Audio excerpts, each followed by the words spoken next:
that's ridiculous, man. I would just let go of that belt. It's disgusting. I mean, I told my son to be a real man. It's not a good look. It doesn't look well. I mean, it's a turnoff. It gets everybody like kind of in a sense. Turns everybody. I had heard is that this drug is not detectable in blood. That it's a drug that's detectable in urine. And they have to in a new test, right? The test. Is it a new test? From what I heard too is the USADA. You got caught taking drugs, you're charged. It's like fucking murder. If you fucking murder somebody. Teofimo Lopez Sr. destroys Shakur Stevenson after failed drug tests. Teofimo Lopez Sr. doesn't hold back, publicly humiliating Shakur Stevenson ahead of their fight. He calls out the allegations of steroid use, questioning why the boxing world continues to praise him despite failing tests. This isn't just criticism, it's a total takedown, sending a warning that Shakur's credibility is on the line, and his reputation is at risk before the fight even begins.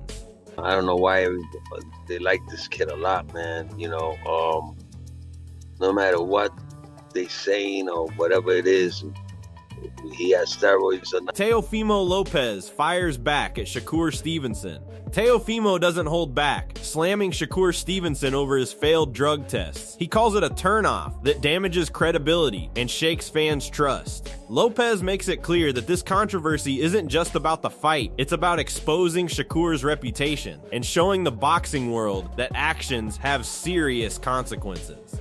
When I got jobbed, I didn't do it. I just got back, took care of my hold, and we came back and conquered.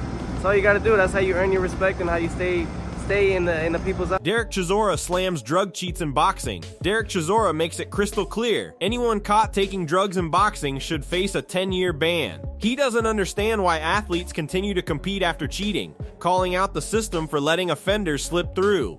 This is a direct message to Shakur Stevenson, and anyone considering shortcuts boxing will not tolerate compromised integrity or unfair advantage.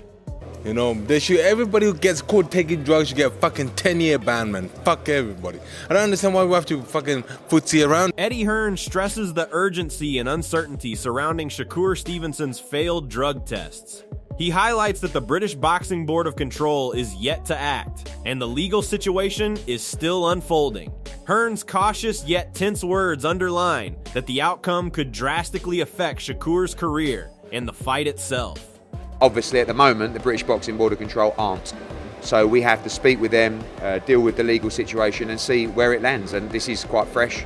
Obviously, I don't even think it's 30 minutes. I think it's more like 10 or 15 minutes since that. And, we'll see what rolls on. Eddie Hearn doesn't hold back, calling out Jermaine Franklin for the audacity of claiming innocence after failing his drug test.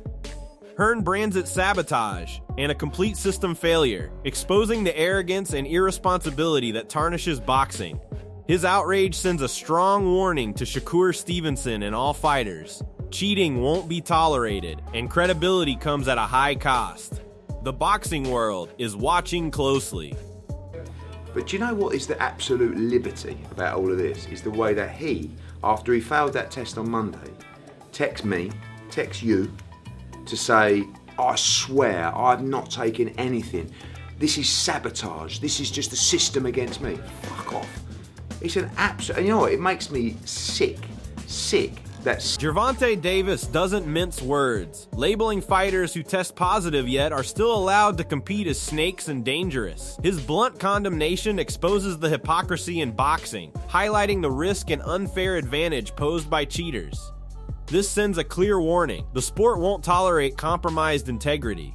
Positive, and we're still gonna let him fight. Still was gonna let him fight. Dillian White fought after he tested. Who? Dillian White. Dillian White.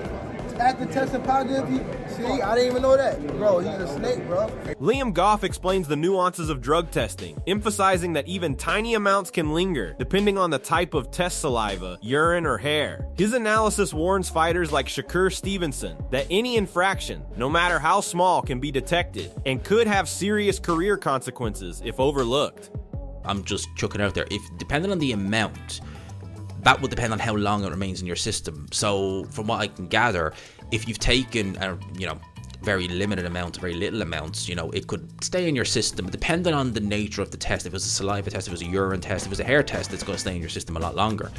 But Johnny Nelson calls out Shakur for taking banned substances. Johnny Nelson couldn't believe Shakur would risk it all, asking why anyone would take a substance knowing it could stay in the system for weeks. He slammed the decision as reckless, pointing out the dangers it brings to the sport and questioning Shakur's judgment. This isn't just a mistake, it's a major blow to credibility and professionalism, highlighting how high the stakes are when fighters gamble with banned substances and think now you won't know what stays for 2 weeks. I don't know, why would you take it knowing there's a possibility that it's going to be in your system? And why would you take it for our sport anyway? Adam Catterall reacts to Shakur's failed drug test. Adam Catterall described Shakur's failure as both shocking and deeply disappointing. He emphasized that any fighter caught using performance-enhancing drugs tarnishes the sport's reputation and lets down fans and opponents alike. Catterall's words underline how seriously the boxing community takes these violations and how they demand accountability at every level. Shocking. When any fighter fails a performance-enhancing drug test, it's, you know, it is incredibly shocking and disappointing. Spencer Oliver was blown away by Shakur testing positive for recreational drugs like cocaine. He highlighted the absurdity of risking so much for a fight with such a dangerous substance in your system. Oliver demanded explanations, pointing out how foolish it is to endanger one's career and opponents in such a high-stakes sport. Blown away by what it is, you know, recreational drugs, cocaine. You just go, how has that got in your system? He's got some explaining to do for one, and you think with what you had on the line and with what you was, you know, what was coming up for you, and the opponent you had in front of you, you just go like, cocaine in your system. It's just... Adam Smith admitted surprise, emphasizing the uncertainty and lack of official statements regarding Shakur's failed test. He noted how quickly news spreads on social media and how speculation grows in the absence of clear facts. Smith highlighted the confusion and anticipation surrounding the situation, showing how every detail now matters for the fight's credibility. And I'll wait and see what happens. I mean, I don't know the findings. We don't know. I haven't seen statements really. I don't know. It's come out in the social media world. Carl Frampton didn't hold back, calling out high-profile fighters who get caught using performance-enhancing drugs, describing it as just horrible. He made it clear that in a sport as dangerous as boxing, where one wrong move can cost a life, the stakes are enormous. Frampton argued that anyone caught with banned substances should face a lifetime ban, no exceptions. His stance is brutal but necessary, highlighting the absolute seriousness of cheating in a sport where strength, skill, and safety must go hand in hand. By speaking out, Frampton shines a light on the moral and physical responsibility every fighter carries, showing that violations aren't just career damaging, they endanger everyone in the ring. This is a bold warning to anyone thinking shortcuts are acceptable in boxing.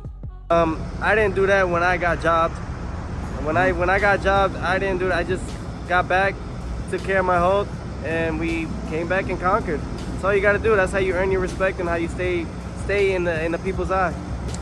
Tony Bellew described the situation as frightening for boxing, emphasizing that it's not just a bad look, it's a real threat to the sport's integrity. He argued that when fighters fail drug tests, it turns what should be a disciplined, skill-based competition into a chaotic circus. Bellew's choice of words underscores how dangerous and out of control the scenario can feel, especially when the rules are ignored. He highlighted the broader implications for safety, fairness, and public trust in boxing, calling out the system for failing to uphold standards. His perspective paints a clear picture. Doping scandals don't just harm one fighter, they shake the foundations of the entire sport. By framing the controversy as a circus, Bellew warns fans and fighters alike that accountability is non-negotiable and that the sport must clean itself up before it loses credibility. For the sport, it's not that it's bad, it's frightening. But listen, this isn't boxing as a sport, this is the circus. Ade Oladipo weighed in on the shocking news of Shakur's failed drug test, suggesting that somehow the substance could have entered his system from other means. While he admitted that sounds unlikely, he urged giving Shakur the benefit of the doubt, showing caution and fairness. Still, Oladipo couldn't hide his astonishment, repeatedly describing the situation as wild.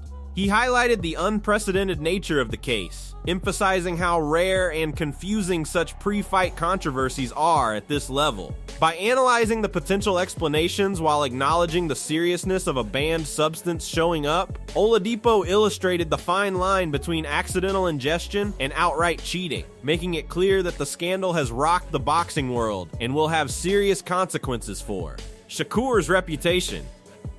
I've watched Deontay Wilder's. I've been ringside for 2 of Deontay Wilder's last 3 fights. I watched the last fight.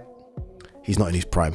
I mean, he is several. Duke McKenzie expressed disbelief at the findings of Shakur's failed drug tests, questioning how both the A and B samples could come back positive for a banned substance. He highlighted the sheer impossibility of the results, framing it as a confusing and alarming situation for the sport.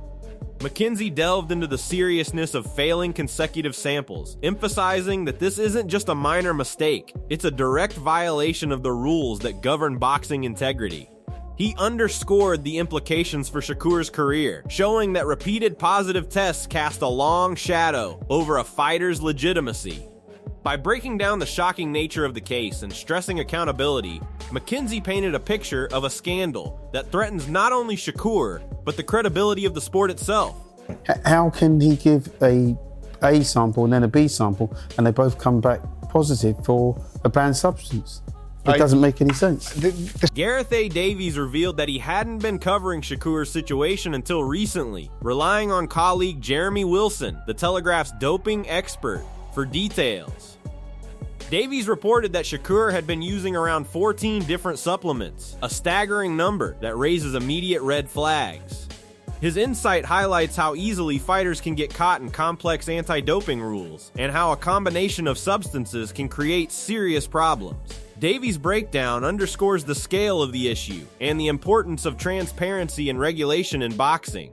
By contextualizing the failed tests, he shows how repeated supplementation, even without clear intent, can spiral into controversy, threatening a fighter's career and casting doubt on their legitimacy in the ring.